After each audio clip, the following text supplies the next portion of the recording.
Offline nomination तक मैंने बताया कि ये आरओ लेवल पे आपको मैनेज करना है। ये आपके लिए प्रोवाइड किया जाएगा, जो कि सारे फॉर्म जो ऑफलाइन के द्वारा, जो कैंडिडेट द्वारा फिल करके, हैंड रिटन फिल करके, सत्यापित करा के आपके पास जो प्रोवाइड किया जाएगा, उसको आपको डिजिटाइज करना है। तो आपके पैनल में जो ऑनलाइन से आवेदन किया गया कैंडिडेट का लिस्ट और ऑफलाइन से कैंडिडेट के द्वारा लिस्ट, वो सब आपके पैनल में आपका प्रदर्शित होता रहेगा। आरओ लॉगिन करके सारे फॉर्म को डिजिटाइज किया जाना है। बेसिक इंस्ट्रक्शन है, डिजिटाइज करने के बाद आरओ द्वारा ही इसका निष्पादन किया जाएगा और इस निष्पादन की सारी प्रक्रिया आगे स्लाइड में दिखाई जाएगी। लॉगिन करने के बाद जो लॉगिन आईडी प्रोवाइड किया जाएगा आरओ ऑफिसर को, वो अपने लॉगिन आईडी पासवर्ड से जब लॉगिन करेंगे तो उनके सामने एक पेज आएगा फ्रंट पेज, जहाँ पे नाम निर्देशन पत्रों की संख्यात्मक विवरणी उनको दिखेगी। यहाँ पे पद के अकॉर्डिंग जितने नॉमिनेशन उस फेज में हुए हैं, अगर आपका ब्लॉक जिस फेज में होगा उस फेज के अकॉर्डिंग जो नॉमिनेशन फेज है ऑटोमेटिकली बाइंड हो जाएगा। अगर आपका ब्लॉक 2 फेज में नामांकन होनी है उस ब्लॉक की, तो ड्रॉप डाउन में फेज 1, फेज 2 या फेज 4, फेज 5 के रूप में ड्रॉप डाउन में आ जाएगा। अब जिस फेज का रनिंग होगा वो फेज आपका डिफॉल्ट बाइंड होगा। उसके बाद आपको जिला, प्रखंड, जो आप जिस डिस्ट्रिक्ट और ब्लॉक से लॉगिन करेंगे वो लॉक रहेगा। आप पंचायत, प्रादेशिक निर्वाचन क्षेत्र संख्या और अप्लाई मोड के अकॉर्डिंग आप फिल्टर करके देख सकते हैं कि ऑनलाइन द्वारा कितना आवेदन हुआ है और ऑफलाइन द्वारा कितना आवेदन किया गया है।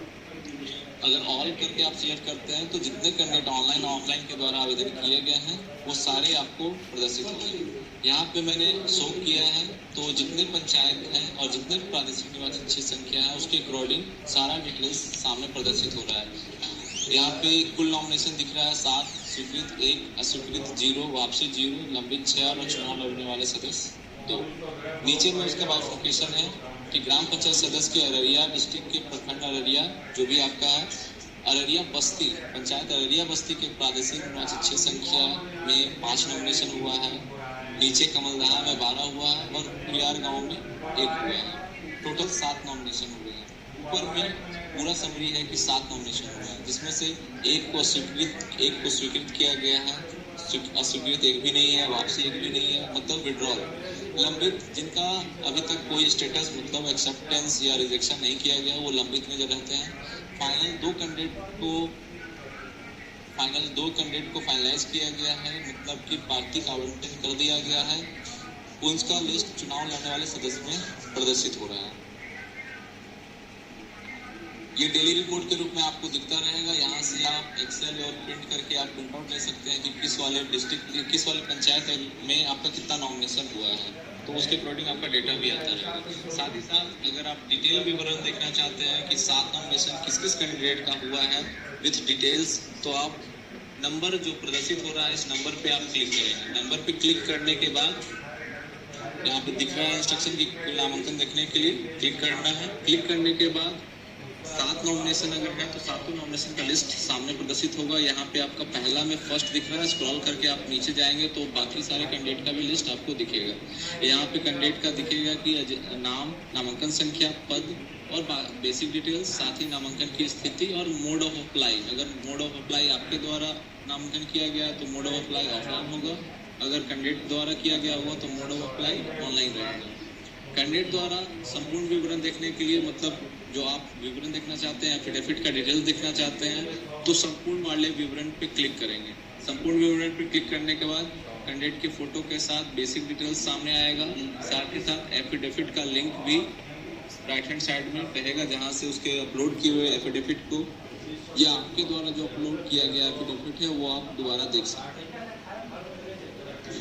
अब आती है कि आपके पास जो ऑफलाइन से रिलेटेड जो नॉमिनेशन फॉर्म आएंगे, एफिडेविट आएंगे, उसको डिजिटाइज करना है। डिजिटाइज करने का पहला चरण ये है कि पहला स्टेप ये है कि आपको ऑफलाइन वाले ऑप्शन पे जाना है, जहाँ पे आपको डिजिटाइज वाला सेक्शन को सिलेक्ट करना है।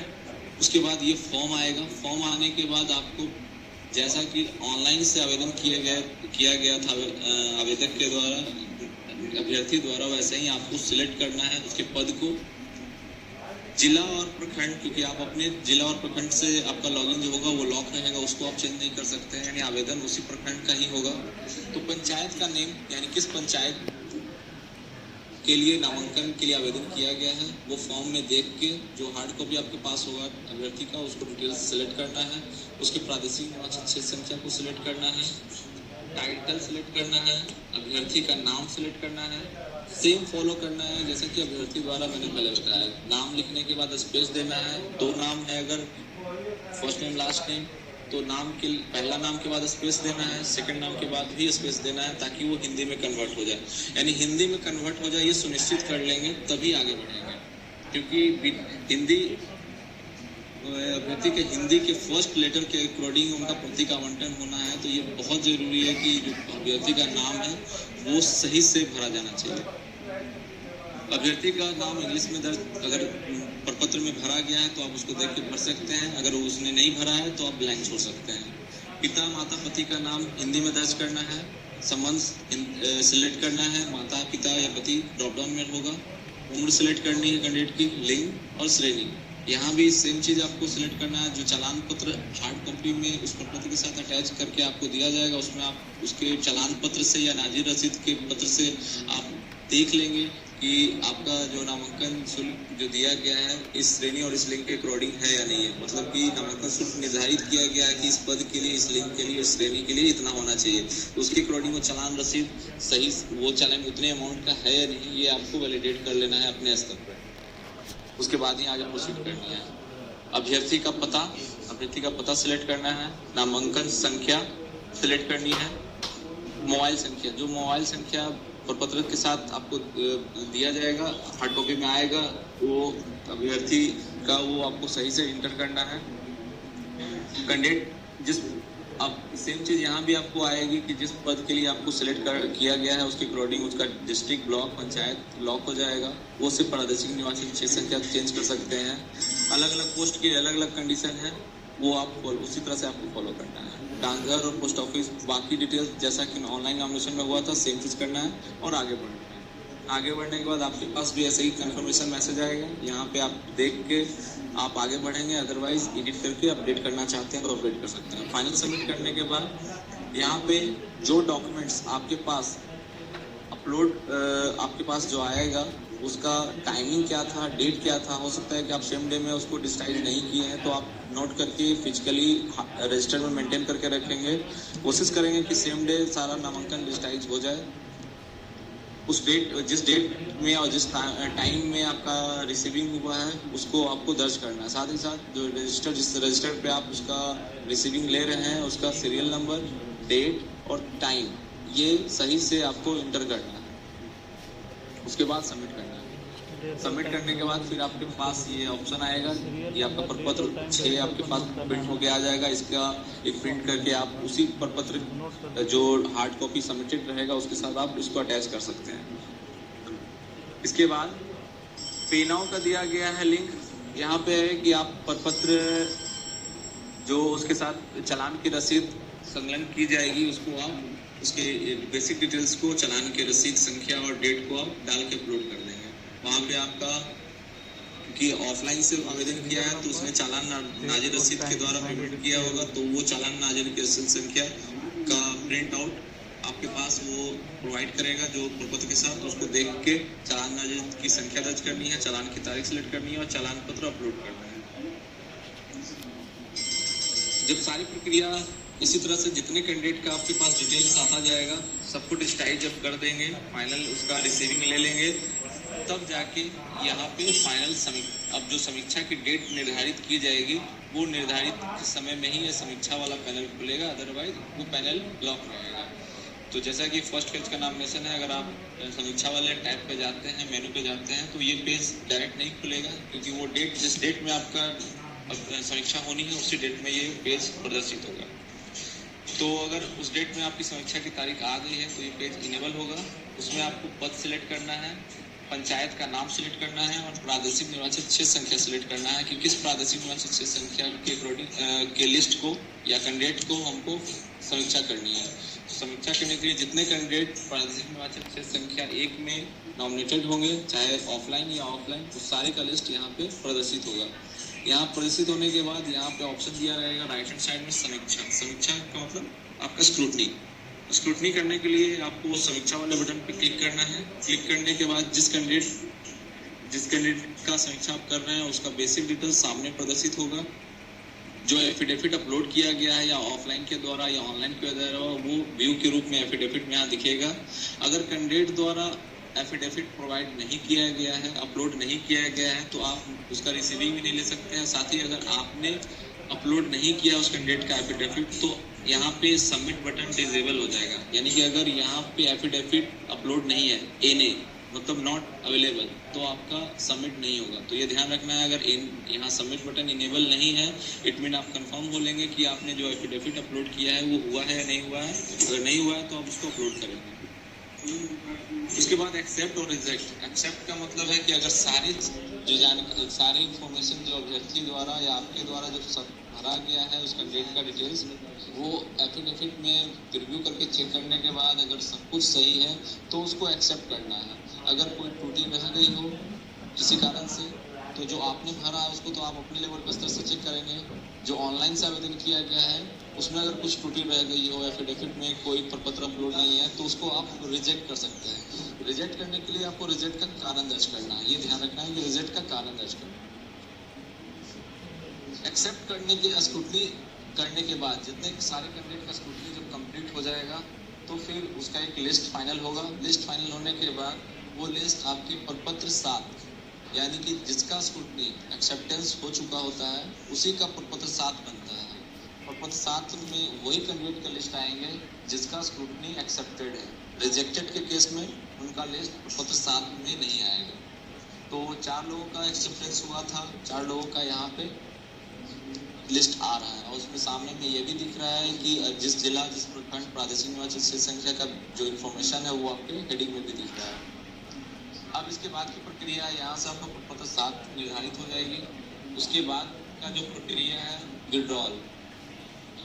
आपकी स्क्रूटनी के बाद 2 दिन का समय दिया जाता है कि आप कोई कैंडिडेट विड्रॉल करना चाहते हैं तो विड्रॉल कर सकते हैं। विड्रॉल करने के लिए जो कैंडिडेट आवेदन करेंगे उनका लिस्ट यहाँ पे आपको सर्च करके आवेदन संख्या के द्वारा सर्च करके विड्रॉ कर सकते हैं। यहाँ पे उनका आवेदन संख्या डालेंगे। एक और ऑप्शन यहाँ ऐड किया गया है कि आपका लिस्ट जितने कैंडिडेट होंगे आप अगर सेलेक्ट करेंगे प्रादेशिक निर्वाचन क्षेत्र संख्या के अकॉर्डिंग, तो वो लिस्ट एक साथ पूरा आ जाएगा। यानी एक एक करके काटने की जरूरत नहीं है। एक ऑप्शन और ऐड कर दिया गया जो अभी इस वाले 50 में नहीं है।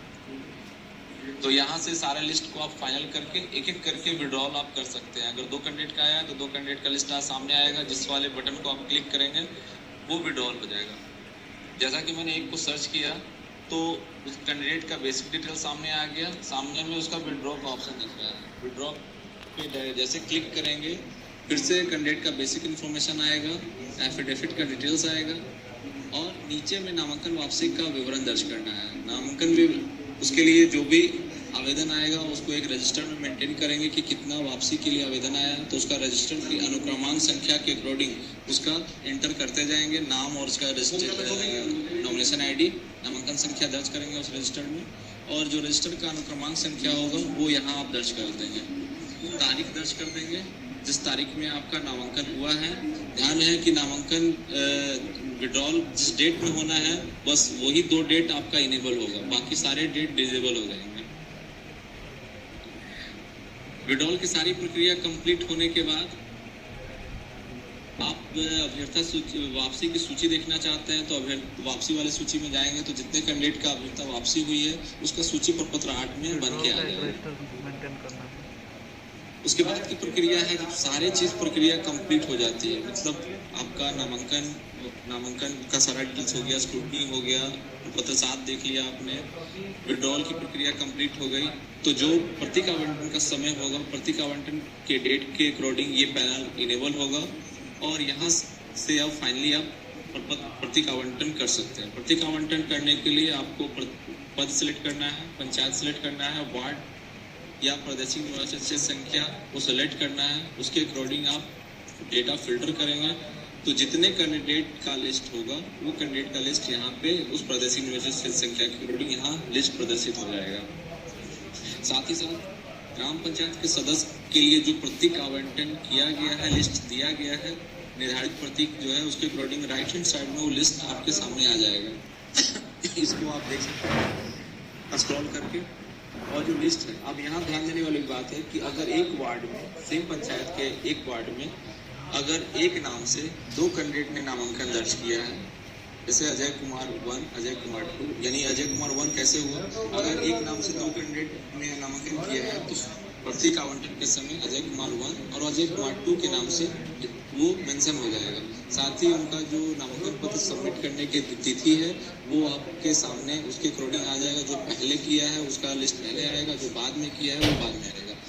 साथ ही साथ हिंदी वर्णमाला का जो मैंने जिक्र किया था स्टार्टिंग में कि हिंदी वर्णमाला के अनुसार ही उनका नामांकन का जो वर्णन क्रम है अरेंज होगा प्रतीक आवंटन के समय, वो उसी के अकॉर्डिंग सिस्टम जनरेट करके आपको दे देगी। इसमें आपको कुछ नहीं करना है, जिसका कैंडिडेट का नाम जिस वर्णमाला के अनुसार होगा उसके अकॉर्डिंग वो खुद से अरेंज करके आ जाएगा।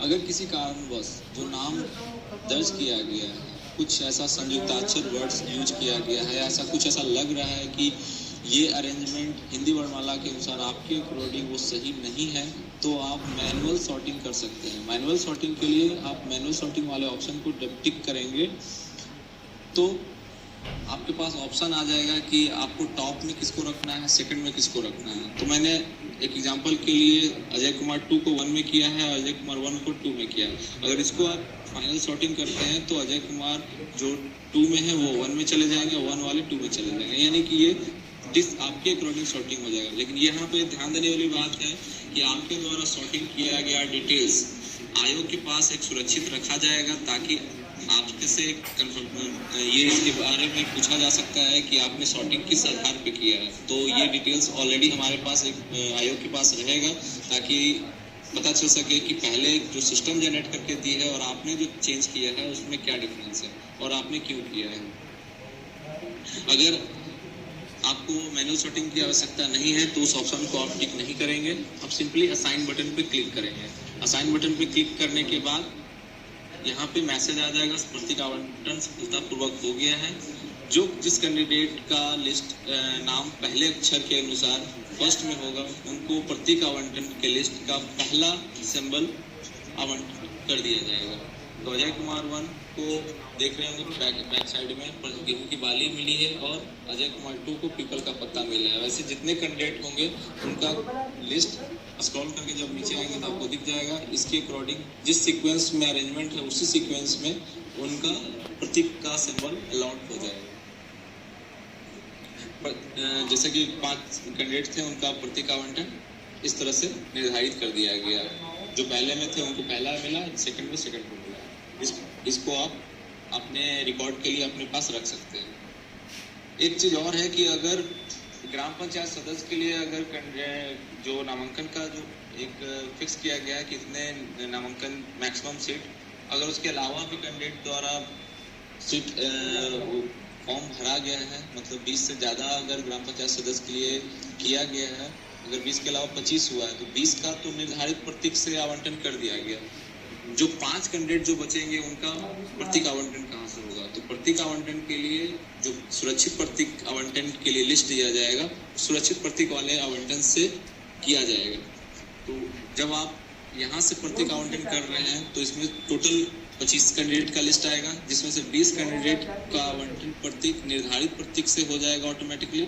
जो 5 कैंडिडेट होंगे वो नीचे में सामने में फिल्टर होके आ जाएंगे जिनका आवंटन नहीं हुआ होगा इस वाले लिस्ट से। अब उनका लिस्ट का आवंटन निर्धारित प्रतीक वाले सुरक्षित प्रतीक वाले आवंटन वाले ऑप्शन में जाएंगे, जो कि प्रतीक आवंटन के मेनू में भी दिया गया है और यहाँ पे भी दिया गया है। यहाँ पे पद सिलेक्ट करके उस पंचायत के अकॉर्डिंग वार्ड संख्या के अकॉर्डिंग हम सिलेक्ट करके फिल्टर करेंगे। यहाँ सुरक्षित प्रतीक का आवंटन के लिए जो कैंडिडेट 5 कैंडिडेट जो बच गए थे जिनका आवंटन वहाँ से नहीं हुआ है उनका लिस्ट यहाँ प्रदर्शित होगा। अभी नहीं है इसलिए यहाँ से नहीं आ रहा। उसके बाद उसको एक एक करके ऑप्शन को सिलेक्ट करके जो निर्धारित प्रतीक का लिस्ट दिया जाएगा वहाँ से आप सिलेक्ट करके असाइन करते जाएंगे। तो जितने कैंडिडेट होंगे, एक कैंडिडेट को अगर एक बार आपने असाइन कर दिया तो उस वार्ड दूसरे को वो नहीं मिलेगा, वो फिर वो लिस्ट से हट जाएगा। तो 5 कैंडिडेट को आप यहाँ से असाइन करके फाइनल कर सकते हैं। फिर प्रत्येक आवंटन में जितने कैंडिडेट का सुरक्षित प्रतीक और मेन प्रतीक जिससे हो चुका है उस सारे का लिस्ट हम लोग फाइनल करके प्रपत्र 9 में, अगर जैसे फाइनल एग्जाम्पल के लिए मैंने प्रपत्र 9 दिखाया है, जहाँ पे इस प्रखंड के में 2 कैंडिडेट का फाइनल प्रतीक आवंटन किया गया था। उसमें से 2 कैंडिडेट फाइनलाइज हुए थे जिनको 2 लिस्ट में गेहूं की बाली, एक पीपल का पत्ता एज पर द उनके नामांकन जो नाम है उसकी सॉर्टिंग के अकॉर्डिंग उनको मिला है। ये प्रपत्र 9 बनने के बाद फिर आपका पहचान पत्र का जो प्रक्रिया है वो भी आप अपने डैशबोर्ड के लिंक से कर सकते हैं। यहाँ पे आपको एक और ऑप्शन दिया गया है जो इस पीपीटी में नहीं है, अभी लेटेस्ट वाले में आप लॉगिन करेंगे तो उनको आपको दिखेगा पहचान पत्र, जहाँ से आप पहचान पत्र वाले ऑप्शन पे जाके उस पंचायत, उस वार्ड के अकॉर्डिंग आप जब सर्च करेंगे तो उस कैंडिडेट का लिस्ट सामने आ जाएगा, यानी पहचान पत्र बन के आ जाएगा जिसका प्रपत्र 9 बना है और जिसको प्रतीक आवंटन कर दिया गया। तो पहचान पत्र भी आपको बनाने की जरूरत नहीं है, सब सिस्टम के द्वारा आपको बना के दे दिया जाएगा। अब पहचान पत्र आप कैंडिडेट को आप साइन करके मोहर लगा के आप उसको उनको दे सकते हैं। तो ये प्रक्रिया जो है आपका ऑफलाइन के द्वारा जो आपके द्वारा डिजिटाइज किया जाएगा और प्रपत्र 9 से लेकर पहचान पत्र तक बनाया जाएगा। साथ ही साथ जो ऑनलाइन द्वारा जो आवेदन जो करेंगे, जो आपके पास आएगा, चाहे ऑनलाइन के द्वारा ऑनलाइन का लिस्ट आएगा और साथ ही उसका फिजिकल सबमिशन जो कैंडिडेट द्वारा किया जाएगा, उसके लिए जैसे ये मैंने दिखाया है कि पहचान पत्र इस तरह से सर्च करेंगे तो पहचान पत्र कैंडिडेट का इस तरह से बन के आ जाएगा। ये पहचान पत्र का जो डिटेल्स है उसी कैंडिडेट्स का आएगा, उसी वार्ड और उसी पंचायत का आएगा जिसका प्रतीक आवंटन हो चुका होगा। यहाँ एक चीज और बता दूं कि यहाँ पे रिसीविंग समरी का एक मेन्यू दिया गया है। रिसीविंग में आपको पर डे के हिसाब से आपको नामांकन का डिटेल्स जो रिसीविंग है उसको दर्ज करना है। जिला प्रखंड आपका ब्लॉक रहेगा, लॉक रहेगा, तारीख को सिलेक्ट करना है, पोस्ट सिलेक्ट करना है, टोटल ऑनलाइन फिजिकल सबमिशन मतलब कि टोटल ऑनलाइन जो कैंडिडेट द्वारा ऑनलाइन भरा जाएगा और फिजिकल सबमिशन आपके उनके द्वारा किया जाएगा वो उसकी संख्या दर्ज करनी है। टोटल ऑफलाइन फिजिकल सबमिशन जो कैंडिडेट हैंड रिटेन प्रपत्र को भर के जो आपके पास सबमिट करेंगे उसको उसकी संख्याएं दर्ज करनी है। और जो टोटल नॉमिनेशन ऑनलाइन वाला है जो डिजिटाइज फॉर्मेट में होगा, मतलब कि जो प्रपत्र 6 होगा वो सिस्टम जनरेटेड होगा, उसको आपकी संख्या को ऑनलाइन वाले सेक्शन में डालना है। जैसे ही आप दोनों संख्या दर्ज करेंगे तो टोटल सबमिशन में आपकी संख्या ऐड होकर आ जाएगी, उसको आपको सेव कर देना है। सेव करने के बाद नीचे में लिस्ट आ जाएगा ग्राम पंचायत के सदस्य में टोटल ऑनलाइन फिजिकल सबमिशन कितना हुआ है, total online offline physical submission कितना हुआ है। अब जितना संख्या आपने दर्ज किया है उसके अकॉर्डिंग आप डिजिटाइज कर रहे हैं नहीं कर रहे हैं वो आपको नॉमिनेशन डिजिटाइज वाले में आ जाएगा। डिजिटाइज का तात्पर्य यह है कि डिजिटाइज आप सिर्फ और सिर्फ किसका करेंगे, जो ऑफलाइन द्वारा आवेदन किया गया है। ऑनलाइन का तो आवेदन ऑलरेडी डिजिटाइज है क्योंकि कैंडिडेट द्वारा खुद से अपलोड किया गया है। ऑफलाइन के द्वारा जो आप सिस्टम में उनकी जो डिटेल्स को भर रहे हैं उसको डिजिटाइजेशन कहेंगे और जो उसके द्वारा कितना डिजिटाइज हुआ है उसी की संख्या वहाँ पे ऐड होगी। तो ऑफलाइन में जो डिजिटाइज की संख्या आपने डाली है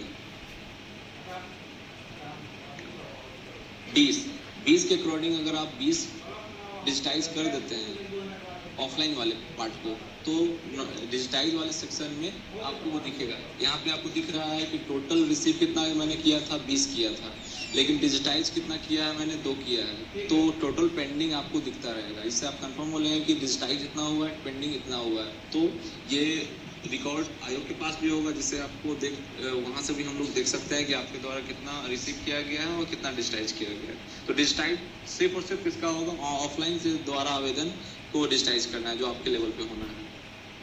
तो कोशिश करेंगे सेम डे में आप डिजिटाइज की प्रक्रिया भी कंप्लीट कर लेंगे। अगर ऑफलाइन या ऑनलाइन द्वारा जो सबमिशन किया जा रहा है कैंडिडेट द्वारा, अगर उनके प्रपत्र में एफिडेविट में कोई एक अनुलग्न जो है या प्रपत्र है वो अटैच नहीं है, पेमेंट का डिटेल्स अटैच नहीं है, फोटो अटैच नहीं है, तो आप उनको रिजेक्ट कर सकते हैं, रिजेक्ट नहीं सॉरी रिटर्न कर सकते हैं। रिटर्न करने के लिए आपको करना क्या है कि जो आपके एक चेकलिस्ट आपके पास होगा, जिसको आप चेकलिस्ट के अकॉर्डिंग आप मेंशन कर लेंगे कि उनके एफिडेविट में प्रपत्र 6 होना चाहिए, एफिडेविट बायोडाटा होना चाहिए, एनेक्सर का या जो भी एफिडेविट का पार्ट है वो सारे हैं या नहीं है, उसके अकॉर्डिंग ही उनकी रिसीविंग लेनी है। मतलब उसके अकॉर्डिंग ही आपको एक्सेप्ट उसके फाइल को लेना है, अदरवाइज उनको रिटर्न कर देना है। रिटर्न करने का मतलब है वो दोबारा उसको भर के फिर दोबारा सबमिट कर रहे हैं तो फिर उनको आप रिसीव कर सकते हैं। यहाँ पे आपको रीजन डाल देना है कि किस कारण से आप रिटर्न कर रहे हैं। अपलोड चेकलिस्ट, जो किस कारण से आपने उसको किया है उसका चेकलिस्ट का डिटेल साइन करके आप अपलोड कर देंगे, ताकि एक एक्नॉलेजमेंट में रहे कि आपने रिटर्न का कारण किस कारण से और क्या मिसिंग था जिसके कारण आपने रिटर्न किया है, ताकि ये ऑब्जेक्शन कैंडिडेट द्वारा नहीं हो आगे चल के। जैसे रिटर्न आप करेंगे उसका नाम आप दर्ज करेंगे, रीजन ऑफ रिजेक्शन या रिटर्न मेंशन करेंगे, वहाँ आ जाएगा। और अपलोड चेकलिस्ट जो आपने अपलोड किया है साइन किया हुआ वो आप व्यू करके देख सकते हैं। तो यहाँ से आपका पूरा एक सिस्टम बन जाएगा जहाँ से आप पर डे बेसिस पर नॉमिनेशन रिसीव करेंगे, डिस्चार्ज करेंगे और रिटर्न करेंगे, उसका भी आप समरी रिपोर्ट यहाँ से देख सकते हैं। उसके बाद की प्रक्रिया जो है आपका, अगर कोई कैंडिडेट ऑनलाइन द्वारा आवेदन किया है और फिजिकल सबमिशन आपके पास लेके आया है तो उसको कैसे हमको रिसीव करना है। तो रिसीव करने के लिए ऊपर में आपके पास नया वाला मेनू में आपको दिया गया है ऑनलाइन रिसीविंग और ऑफलाइन नामांकन। तो नया वाले मेनू में आपको अब जब खोलेंगे तो आपको दिख जाएगा। ऑनलाइन ऑफलाइन वाले में ऑनलाइन रिसीविंग में जब जाएंगे तो आपके पास 2 ऑप्शन रहेगा, नामांकन संख्या द्वारा, मोबाइल संख्या द्वारा या सभी। नामांकन संख्या द्वारा अगर इंडिविजुअल किसी कैंडिडेट का रिसीविंग लेना है तो आप उसकी संख्या को, नामांकन संख्या को आप दर्ज करेंगे तो उसका जो डिटेल्स है सामने आ जाएगा। अगर मोबाइल संख्या द्वारा आप सर्च करना चाहते हैं, हो सकता है कि एक कैंडिडेट अपने मोबाइल नंबर से 2 बार नामांकन दर्ज किया है तो दोनों का डिटेल्स आपके सामने उस मोबाइल संख्या के द्वारा सामने आ जाएगा। मोबाइल संख्या द्वारा अगर 2 बार नामांकन किया जाना है अगर अभ्यर्थी द्वारा, तो जो बेसिक डिटेल्स है, फर्स्ट टाइम जो इंटर किया गया बेसिक डिटेल्स, सेकेंड टाइम में नामांकन करते समय बेसिक डिटेल्स लॉक हो जाएगा। सिर्फ चेंज क्या हो सकता है, तो प्रस्तावक का डिटेल्स वो चेंज करके दोबारा सबमिट करेंगे तो सेम मोबाइल नंबर पे 2 रजिस्ट्रेशन उनका हो जाएगा। उनका आपका दोनों का लिस्ट मोबाइल संख्या द्वारा आप सर्च करेंगे तो आपको लिस्ट दिखेगा कि 2 लोगों का आपका रिसीविंग हुआ है। सभी में जब जाएंगे सभी में डिटेल्स जो होगा, आप यहाँ से जैसे लिस्ट क्लिक करेंगे तो जितने कैंडिडेट ऑनलाइन से नामांकन किए होंगे उनका सारा लिस्ट आपको यहाँ दिख जाएगा एक साथ। तो आप यहाँ से क्लिक करके रिसीविंग ले सकते हैं। नामांकन संख्या द्वारा अगर आपने किया है क्लिक, सर्च किया है कैंडिडेट का लिस्ट, तो आपके सामने ये वाला लिस्ट आएगा, अभ्यर्थी का विवरण आ जाएगा। एफिडेविट यहाँ इन्हें दिख रहा है, ध्यान रहे कि अगर एफिडेविट इन्हें है तो सबमिट बटन काम नहीं करेगा। मतलब कि बिना एफिडेविट अपलोड किए हुए अगर कैंडिडेट ने फिजिकल सबमिशन करने के लिए आपके पास आवेदन किया है लेकिन एफिडेविट अपलोड नहीं किया अपने लेवल पे, तो उसका आप एक्सेप्टेंस रिसीविंग आप नहीं ले सकते हैं। तो पहले उसको आपको इन्फॉर्म करना होगा कि आप उसको एफिडेविट अपने पैनल में जाके अपलोड करें, तभी यहाँ से रिसीविंग होगी। उसके लिए भी आपको रजिस्टर में मेंशन अनुक्रमांक संख्या दर्ज करनी है। रिसीविंग का एक रजिस्टर बनेगा जिसमें आपको सीरियल नंबर मेंशन करना है, तारीख दर्ज करनी है, टाइम मेंशन करना है और सबमिट करना है कि कितने बजे फिजिकल सबमिशन के लिए कैंडिडेट द्वारा दिया गया है।